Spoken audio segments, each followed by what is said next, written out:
Sir, ಈ results ಬಂತಲ್ಲ ನಿನ್ನೆ, ಅದರಿಂದ ಕರ್ನಾಟಕ ಗವರ್ಮೆಂಟ್ ಆಗಲಿ ಪಾಲಿಟಿಕ್ಸಲ್ಲಾಗಲಿ ಏನಾದರೂ ಎಫೆಕ್ಟ್ ಆಗುತ್ತಾ ಸರ್? ಈ ಪಾರ್ಲಿಮೆಂಟ್ ಇಲೆಕ್ಷನ್ ರಿಸಲ್ಟ್ಸಿಂದ ನನಗೆ ನನ್ನ ಅನಾಲಿಸಿಸು, ನನ್ನ ಒಂದು ಅನಲೈಸ್ ಮಾಡೋ ಲೆಕ್ಕದಲ್ಲಿ ಆದರೆ ಇಮ್ಮಿಡಿಯೇಟ್ ಇಫೆಕ್ಟು ಯಾವ ಪಾರ್ಟಿಯಲ್ಲಾಗಲಿ ಅಥವಾ ಗೌರ್ಮೆಂಟಲ್ಲಾಗಲಿ ಆಗೋ ಥರ ಕಾಣೋದಿಲ್ಲ. ಸ್ಮಾಲ್ ರೀಶಫಲ್ ಇಲ್ಲಿ ಅಲ್ಲಿ ಆಗ್ಬೋದು, ಅದು ಕೂಡ ಅವರಿಗೆ ಸ್ಟ್ರೆಂತ್ ಇಲ್ಲ. ನಮ್ಮ ಸ್ಟ್ರೆಂತ್ ಅಂದರೆ ಇಲ್ಲಿ ಕರ್ನಾಟಕದಲ್ಲಿ 17 BJP, 2 JDS ಮತ್ತು 9 ಕಾಂಗ್ರೆಸ್ ಬಂದಿದೆ. ಕಾಂಗ್ರೆಸ್ ಏನಾದರೂ 10, 12, 13, 15ವರೆಗೆ ಬಂದಿದ್ದಿದ್ರೆ ಆವಾಗ ಕೆಲವು ಚೇಂಜಸ್ ನೋಡ್ಬೋದಾಗಿತ್ತು. ಚೇಂಜಸ್ ಅಂದರೆ ಏನು ನಿಮಗೆಲ್ಲರಿಗೂ ಗೊತ್ತಿರುವಂಥ ನಾನು ಹೇಳಬೇಕಾದ್ದೇನಿಲ್ಲ. ಚೇಂಜಸ್ ಅಂದರೆ ಏನು, ಈ ಚೀಫ್ ಮಿನಿಸ್ಟರ್ ಹೋಗಿ ಇನ್ನೊಂದು ಚೀಫ್ ಮಿನಿಸ್ಟರ್ ಬಂದು ಕೂತ್ಕೊಳ್ತಾ ಇದ್ರು ಅಷ್ಟೇ. ಇವಾಗ ಅದಕ್ಕೂ ಕೂಡ ಒಂದು ಹಂತದಲ್ಲಿ, ಒಂದು ಲೆಕ್ಕದಲ್ಲಿ ಅದಕ್ಕೆ ಸ್ಟಾಪ್ ಬೀಳೋ ಥರ ಕಾಣುತ್ತೆ. ಯಾಕೆ ಅಂದರೆ ಅವರ ಸ್ವಂತ ತಮ್ಮನೇ ಸೋತೋಗಿದ್ದಾರೆ. ಯಾರು ಮುಂದೆ ಚೀಫ್ ಮಿನಿಸ್ಟರ್ ಆಗಬೇಕು, ಶತಾಯ ಗತಾಯ ಚೀಫ್ ಮಿನಿಸ್ಟರ್ ಸೀಟಲ್ಲಿ ನಾನು ಕೂತ್ಕೊಳ್ಳೇಬೇಕು, ಸಿದ್ದರಾಮಯ್ಯ ಹೋಗಬೇಕು, ನಾನು ಬರಬೇಕು ಅಂತ ಹೇಳುವಂಥ DK ಶಿವಕುಮಾರ್ ಕೂಡ ಒಂದು ಮೈನಸ್ ಪಾಯಿಂಟ್ ಆಗಿದೆ.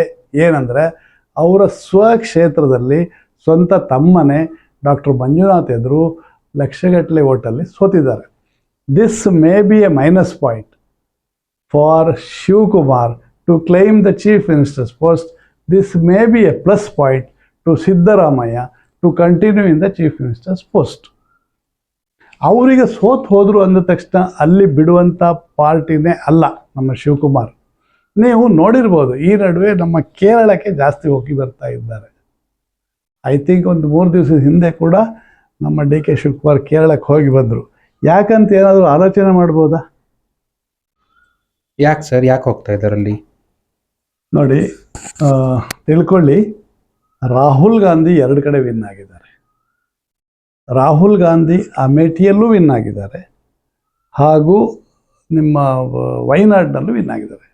ಮೋಸ್ಟ್ಲಿ ಅವರು ನಮಗೆ ಬರೋ ಇನ್ಫಾರ್ಮೇಷನ್ ಪ್ರಕಾರ ಅಮೇಠಿ ಸೀಟ್ ಇಟ್ಕೊಂಡು ವಯನಾಡ್ ಸೀಟ್ ಬಿಟ್ಕೊಡ್ಬೋದು.